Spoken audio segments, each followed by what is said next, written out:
Hey, what's up everyone, and welcome back to another episode of Wild Game Cooking with Second Habit Outdoors. On this week's episode, we're going to show you how to make a keto-friendly venison Philly cheesesteak.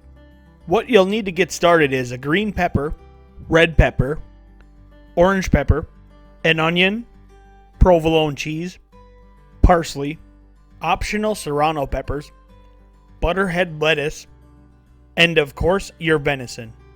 To start things off, we're going to begin by slicing up all of our peppers into strips. Next, cut your onions into strips as well. After that, finely chop your serrano peppers.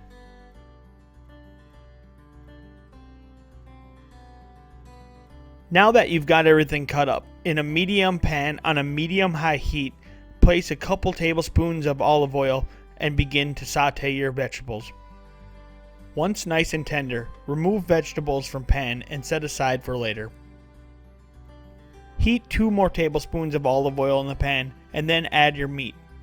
To our meat we added pepper, garlic powder, and sea salt. Then continue cooking your venison until it reaches a near medium rare doneness. Add your vegetables back in with the meat and stir together well. Finally, top your meat and vegetable mixture with provolone cheese, cover with a lid and allow it to melt. Scoop your mixture onto your butterhead lettuce leaves, garnish with parsley, and serve. Thanks for checking out the video. Be sure to like, comment, and subscribe up in the top left, or check out more wild game cooking videos on the right. Until then, have a good one.